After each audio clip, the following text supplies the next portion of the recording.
All right, let's dive right into this explainer.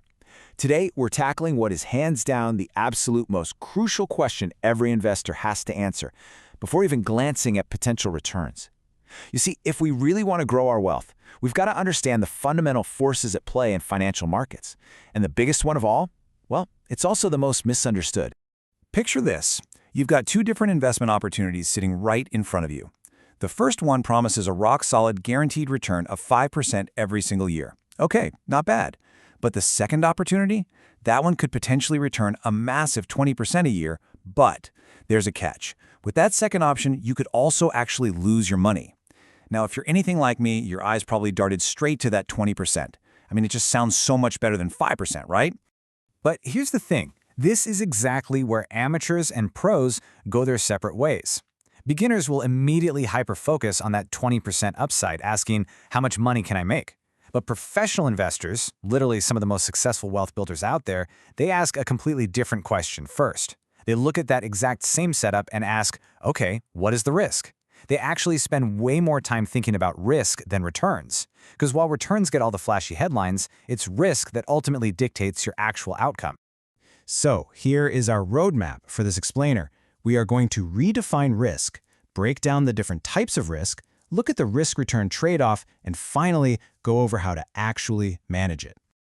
Okay, part 1, redefining risk, shifting the paradigm. Let's just shatter a major myth right off the bat. When most people hear the word risk, they instantly think of danger, right? They picture making a catastrophic mistake or watching all their hard-earned money just vanish. But in investing, risk simply means uncertainty.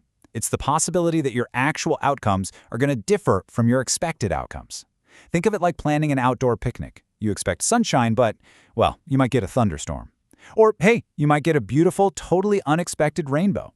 Because the future is completely unpredictable, risk is literally just how we measure that unknown. Moving on to part 2, the types of risk, so we can navigate this landscape. Because, risk isn't just one giant monster hiding under the bed. It actually comes in several different flavors. First up, market risk. Imagine you own shares in a phenomenal company. Brilliant management, profits are through the roof. But suddenly, the stock price tanks 20%. Why? Just because the broader economy got spooked. Market risk is basically the rising or falling tide. It's the chance that broad economic conditions drag the whole market down, taking even the great businesses with it. Nobody can completely avoid the weather of the market. Then you've got business risk. Now, this one is specific to a single company. Even if the entire economy is booming, one individual business can still totally flop. Think about a certain dominant video rental store from the 90s that just completely ignored the whole streaming revolution.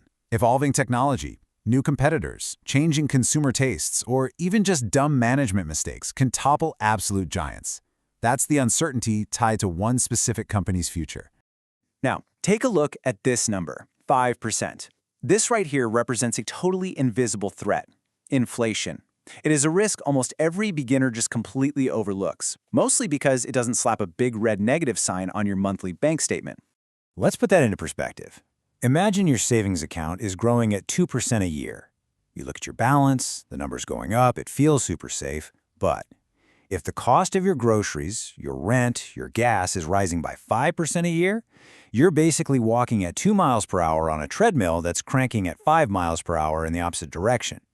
Your purchasing power is literally shrinking. You are losing ground in real terms, even while your account balance technically goes up. That is the silent, sneaky danger of inflation risk. We've also got interest rate risk. You can think of interest rates as like the gravity of the whole financial world. When central banks mess with rates, borrowing gets either cheaper or more expensive. If rates spike up, mortgages cost more, businesses pull back on expanding, and regular consumers tighten their belts. And that ripples through the entire economy, heavily impacting pretty much every asset class out there, from stocks to real estate. And finally, there's liquidity risk. Liquidity is really just a fancy way of saying how fast you can turn an asset into usable cash without totally tanking its value. I mean, think about the difference here.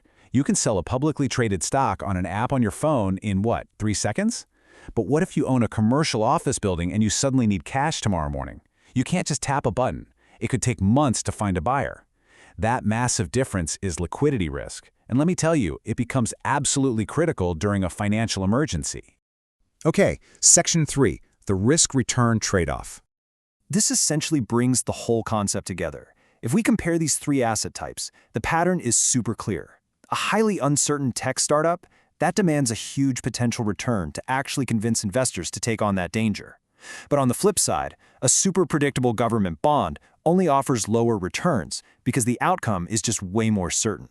The market demands that higher potential rewards require us to accept a lot more uncertainty. Which brings us to Section 4, Managing Risk. This is your action plan. So, with all these risks swirling around, market, business, inflation, liquidity, you're probably thinking about what actionable steps we can actually take to protect ourselves. In fact, you might be asking yourself right now, is there any way to just avoid all of this uncertainty entirely? Like, is there a perfect 100% safe investment out there? Well, the short answer, no way. Absolutely not. Every single investment carries some level of risk. As we just saw, even keeping pure physical cash in a steel vault exposes you to inflation risk. So the goal of a truly successful investor isn't to run away from risk or try to magically eliminate it. The goal is to measure it, control it, and intelligently accept the right amount of it. So how do we actually do that in practice? We rely on two main tools. First up, diversify. Yep, it's the classic don't put all your eggs in one basket rule. By spreading your money out across different asset classes, companies, and industries, if one single company totally implodes, it's not going to capsize your whole portfolio.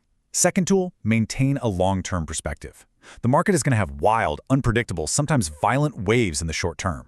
But if you look over a horizon of decades, those short-term waves tend to smooth out into a rising tide. You can also manage your exposure through smart asset allocation, basically finding the right mix of stocks, bonds, and cash for your situation. Oh, and it's absolutely crucial to keep a solid emergency savings fund, just so you never fall victim to that liquidity risk when life decides to throw you a curveball. Plus, you've got to regularly review your portfolio and check in on your own personal risk tolerance. You want to be sure your investments actually line up with your specific life goals. You know, the biggest mistake beginners make is just completely ignoring this balance. They fixate on maximizing returns at all costs, basically acting as if the absolute best-case scenario is the only possible outcome. But the pro strategy, it's entirely different. Professionals know for a fact that every single opportunity is a really delicate balance between what you could potentially gain and what you could potentially lose. Ignoring either side of that equation is just a recipe for disaster. So here is the massive paradigm shift we all need to make as investors. Risk is not some evil, negative force you need to be terrified of. It is literally just the necessary price of admission for growing your wealth. Think of it as the toll booth on the road to financial independence. Without uncertainty, there is zero potential for exceptional returns. Honestly, if there was zero risk, investing would just be called saving. So the next time you are evaluating a new investment, just stop for a second. Before chasing the biggest, flashiest number on the page, ask yourself this one absolutely fundamental question. What specific risks am I accepting to pursue that return? Answering that, that's how you navigate an unpredictable world. And that is how you truly become a masterful investor. So what risks are you willing to take today?